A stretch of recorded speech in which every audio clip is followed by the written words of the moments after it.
If you spend any amount of time online, you have probably come across all of these different solo founders making millions upon millions each and every month or maybe even day. And if you're still in the starting pits, it may probably feel a little bit unmotivating to see all these people already be where you want to be one day. And that's why I want to talk with you today about goal setting and how you need to align your business goals with your purpose, and then how you can actually use something called SMART goals to really narrow down and be very specific with these goals. And SMART is actually an abbreviation for a bunch of other words, which I'm gonna dig into very soon. Okay, so for me, I run a web design and development studio, right? I don't have any kind of aspirations to build a studio that are making millions upon millions. Sure, that would be cool, but that is not my goal. It may sound weird saying that out loud or hearing me say it, but money really isn't everything. And I say that from a very privileged place, that I know money of course does change a lot of things, and it has changed a lot of things for me. It's just less stress about like paying rent and such. But when you get to a certain threshold,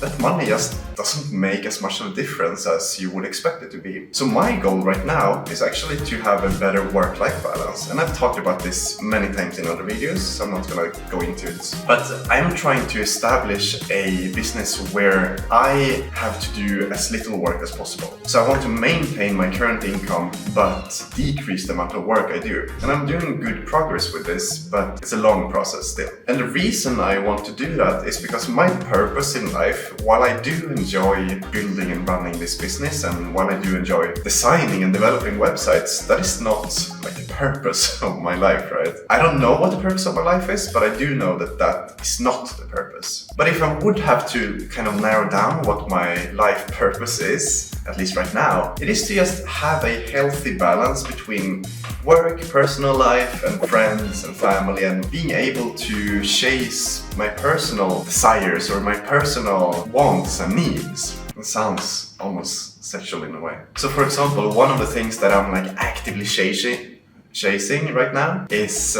being able to run a 160-kilometer race. I'm doing that in May, it's all scheduled, it's booked, I will be doing it. But there is something that requires a lot of preparation and a lot of training before to be able to do it, right? Because it's not something you can just go out on a limb and just let me do my best. And I wouldn't be able to dedicate all this time and energy and effort into training for this race if I didn't already have a healthy balance between my personal life and my work life. And that brings me to how I need to align my business goals with my life purpose and my life goals. Because when these overlap and align with each other, that is when you will see massively improved life quality, to be honest. And I need to check my notes. Because a lot of the time your business goals and your personal aspirations are coming from the same set of values and core principles to your life. For example, one of my core values in life is that we are not built to just work every single day, all day, for the rest of our life. And I say we, I mean humans, you watching this and me. That's just not what we're built for. That is a core value to me.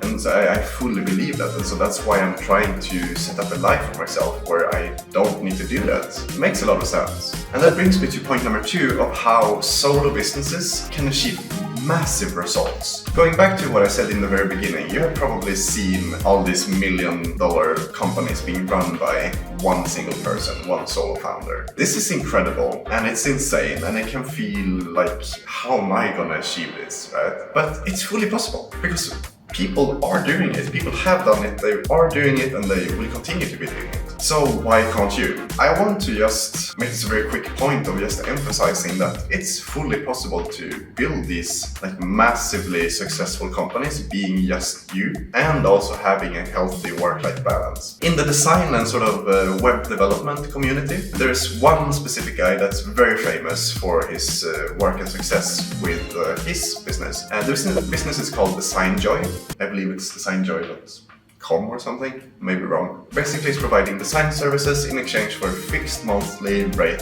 and it's only one guy providing all the services. He was one of the first people that did this approach, and as a result saw a lot of financial success. I am applying the same strategy to my business as well, and I am seeing not that kind of success, but I am seeing personal success by my standards. And if you don't already know, I am the only person running my business. Sure, I have supporting people here and there, but I am the one doing the core of the work. So it's fully possible. That's all I wanted to say. And so how are we gonna achieve all these massively successful results? That brings me to something called SMART goal setting. And this is not something that I came up with personally. It's something while doing research for this video, I came across this theory of how you can be very specific with your goals, because something that I personally sometimes struggle with is that my goals can be very fluffy. And it's very hard to measure a goal that is fluffy, right? If you don't have hard, specific numbers or specific items that you can say, hey, I either have this or I don't. And so that's why I wanted to bring up this SMART goal setting. And I need to check my notes here to remember the specific abbreviation names for it. So SMART is an abbreviation, and it stands for specific, measurable, achievable, relevant, and time-bound. And so the first word, specific, is basically what I said moments ago. Your goal needs to be very specific. You need to know that, okay, this is what I'm looking for. It's not that, it's not this, this is what I'm trying to achieve. It can't be a fluffy goal. So, for example, in my business, I have a specific number that I want to achieve in monthly recurring revenue. And when I have reached that goal, I know that I can sort of relax, at least for that moment, until I find a new goal. But that is what I'm trying to achieve, and that is what I'm basing my business decisions on. So that's a very specific goal. And that brings me to measurable. A measurable goal is a specific number or something that like I said before, something you either have or you don't have. And so using my example again, this specific number, I can say I either have reached it or I have not reached it. And right now I haven't reached it. And so I need to continue making decisions that would lead me to achieving that result. So it needs to be measurable. And then the third word, achievable, basically means that you shouldn't set a goal that is too far away. Your goal needs to be within sort of the boundaries that you can imagine. Sure, there's a lot of talk about how your goals needs to be like way beyond what you think you can do, and so you like really go for it. You know, like shoot for the stars and you land on the moon and all that. But I personally, and based on this theory, believe that your goals still should be within what you can imagine, although still be completely blank. Although still be ambitious, of course. And then the next word, relevant. Your goal needs to be relevant for you and your business. It's pretty self-explanatory. I'm not gonna go into more detail on that one. It needs to be relevant. But then the final word is time-bound. And this is something that, for me, I believe to be very important. Setting a goal is great, but if that goal doesn't have a deadline, then I, and you probably too, are very likely to sort of push that goal. If something comes up and you're like, I'm tired, I don't want to do this, or for whatever reason you don't end up reaching a goal, and so you just push it, and then it never happens. But when you set the deadline, what happens in your brain is, oh shit, okay, I have to make this happen, and if I don't reach my goal, right? Like I let myself down. I think that's the key part.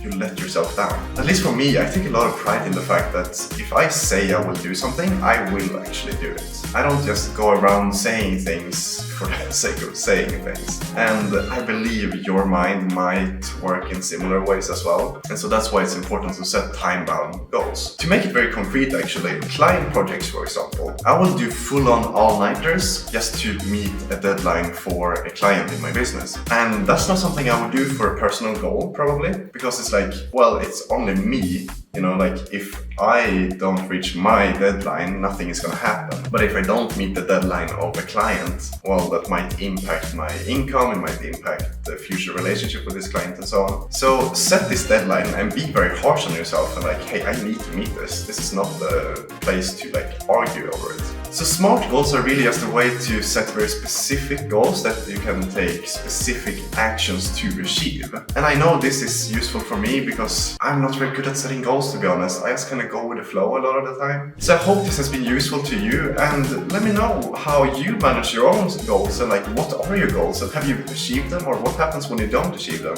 Let me know down in the comments below, and thank you so much for commenting, liking and subscribing. I'll see you in the next one. Bye.